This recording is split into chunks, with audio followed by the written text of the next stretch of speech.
നമസ്കാരം, പ്രവാസി മലയാളിയിലേക്ക് സ്വാഗതം. ജോലി വാഗ്ദാനം ചെയ്തത് അന്നമ്മ എന്ന യുവതി തട്ടിയത് കോടികളിലേറെയാണ്. എന്നാൽ അന്നമ്മ സ്റ്റേഷനിലെത്തിയിട്ടും അന്നമ്മയെ പിടികൂടാൻ പോലീസിന് എന്താണ് മടിയെന്നാണ് പ്രവാസികൾ ചോദിക്കുന്നത്. നീതി തേടി അവർ പിന്നെ മുന്നോട്ട് തന്നെ വന്നിരിക്കുകയാണ്. കാനഡയിൽ ജോലി വാഗ്ദാനം ചെയ്ത് 60 അംഗ മലയാളി സംഘത്തിൽ നിന്ന് പണം തട്ടിയ കേസിൽ പ്രതിയെ സംരക്ഷിക്കാൻ ശ്രമം നടക്കുന്നെന്ന് പരാതിയാണ് ഇപ്പോൾ ഉയർന്നത്. ഇന്നലെ വാർത്ത പുറത്തു വന്നതോടുകൂടി ക്രൂരതയുടെ ഞെട്ടിക്കുന്ന മുഖമാണ് പുറത്തേക്ക് വന്നത്.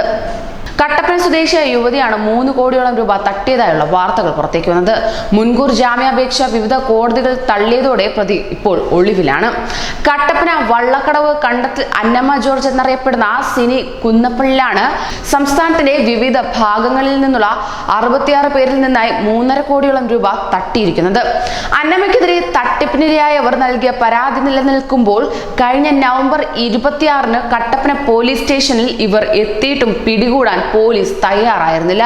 എന്നാൽ ആ അനാസ്ഥയാണ് ഇപ്പോൾ പ്രതി ഒളിവിലാകാൻ കാരണമായി മുന്നിട്ട് നിൽക്കുന്നത്.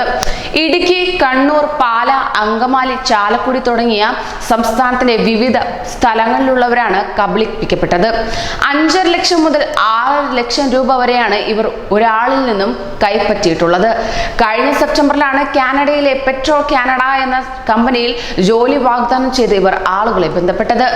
അടിയന്തരമായി നിയമനം നടത്തേണ്ട തസ്തികകളാണെന്നായിരുന്നു ഇവർ പറഞ്ഞിരുന്നത്. എക്സ്പ്രസ് വിസാസ് എന്ന കമ്പനിയുടെ റിക്രൂട്ട്മെന്റ് മാനേജറായി തന്നെ നിയമിച്ചുവെന്നുള്ള രേഖകൾ കാണിച്ചാണ് ഉദ്യോഗാർത്ഥികളെ കബളിപ്പിച്ചിരുന്നത്.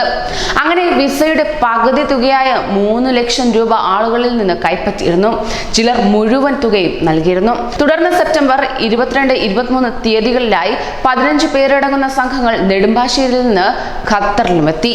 അങ്ങനെ ഇതിനിടെ ഓരോരുത്തരുടെയും വിസ തയ്യാറായതായി വിശ്വസിച്ച് അന്നമ്മയുടെ മൊബൈൽ ഫോണിൽ വിസയുടെ ചിത്രങ്ങൾ കാട്ടി ബാക്കി പണവും കൂടി കൈപ്പറ്റുകയുണ്ടായി. ഇതോടൊപ്പം പരിശോധനയ്ക്കായി വിസ നൽകണമെന്ന് പലരും ആവശ്യപ്പെട്ടിരുന്നുവെങ്കിലും ഇവർ തന്ത്രപൂർവ്വം ഒഴിവായി മാറി. അന്നമ്മയുടെ പരസ്പര വിരുദ്ധമായ സംസാരത്തിൽ നിന്ന് ഇവരും തട്ടിപ്പു സംഘത്തിലെ കണ്ണിയാണെന്ന് ഉദ്യോഗാർത്ഥികൾ തിരിച്ചറിഞ്ഞിരുന്നു. കൂടാതെ ഉദ്യോഗാർത്ഥികളെ കാണിച്ച വിസ വ്യാജമാണെന്നും വ്യക്തമായിരുന്നു. തുടർന്ന് സ്വന്തമായി പണം മുടക്കി ടിക്കറ്റ് എടുത്താണ് എല്ലാവരും നാട്ടിലേക്ക് മടങ്ങിയിരുന്നതെങ്കിലും 1 മാസത്തോളം പട്ടിണി കിടന്ന് നരകയാതന അനുഭവിച്ചുകൊണ്ട് പല പ്രവാസികളുടെയും കാരുണ്യത്തിലും നാടണഞ്ഞവരുമുണ്ട്.